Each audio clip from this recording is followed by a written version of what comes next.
doing this and trying to do this along the way is start off with a word that will help us to kind of get in touch with maybe the message that I feel God's given me to kind of impart on everybody else.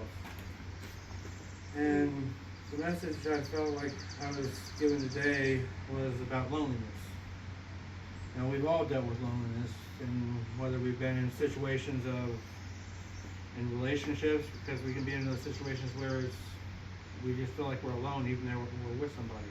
Robin Williams once said that was one of the worst feelings in the world. You could be crowded by a whole room full of people and feel completely alone. He said the depression from that was almost crippling. Now, me in my time, I've faced a lot of loneliness. I've alienated people, and then I've changed my life so many times over just through getting sober, through starting to follow Jesus, to starting this group. There's been so many changes. It's been hard for me to get a certain group of people who could be able to keep up with what I'm constantly just altering my life. It's insane. Now, not all of us have continually, constantly changed maybe as much as I have, but we all still deal with these moments where we feel like we're just alone, that we feel depressed. We want to share what's going on in our lives. We have a bad day at work. We want to talk to the people we love at the end of the day to say, hey, this is what's going on. Or we have those wins, the promotions that we get to tell somebody great, like, oh, something happened, but then there's nobody there. Or then the people that are there, they just feel like they're not. We feel like we're in a vacant void almost. Now, when I think about stories of loneliness and just depression, it brings me back to a story in 1 Kings chapter 19, the story of Elijah, the prophet. Now, Elijah there was an argument between him and the prophets of, I don't know how this is pronounced exactly, but it's Baal or Baal, Baal. That's who these people worshipped. And they were saying that their God's real, and Elijah's saying no, he's not. And so they put the whole idea was they were going to build an altar and put an offering on this altar and then they was going to have their God torch it to show that he was real.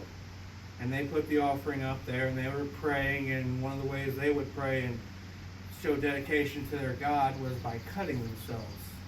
And they started doing that, and Elijah started mocking them, saying, where's your God? Is he asleep?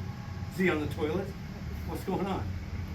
And so Elijah, after waiting a time, pretty much said, this is how it's done. He started praying, he built an altar, and then he cut up the bulls for the offering, told them to soak the altar 3 different times, and then prayed, and God torched that offering so badly, and proved once and for all who God was. Afterwards, Elijah went and killed all those prophets, and after this, just because their disbelief and their evilness needed to be gotten rid of. This was Old Testament. And so Queen Jezebel at the time sent people after Elijah to kill him. He went into the woods, he went way out there, and he ended up being alone by himself for a long time. And he started to feel so lonely and so depressed and so just downtrodden that he started praying to God that, God, just kill me, just take my life, end this. I can't deal with it no more. And God responded by giving him some food and telling him to take a nap. That's the whole story of Elijah. And sometimes maybe we just need to eat Snickers. Because we're not ourselves when we're not eating.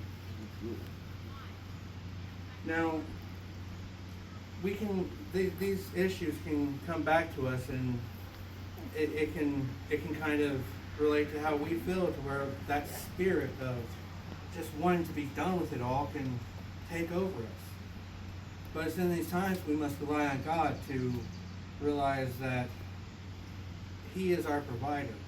He handles anything, any and everything that we need. Now in Psalms 23, it tells us, "The Lord is my shepherd, I shall not want.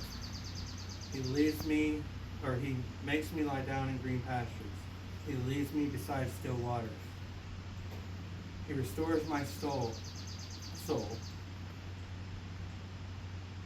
He leads me in the path of righteousness. Yea, though I walk through the valley of the shadow of death, I will fear no evil, for thou art with me. Thy rod and thy staff, they comfort me."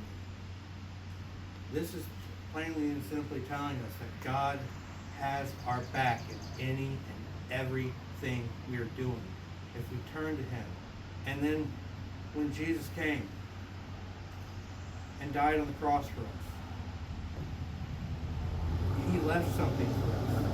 He left the Holy Spirit, the Comforter, to be with us in those difficult times when we feel like we're alone. We're never, ever alone once we accept Jesus into our hearts.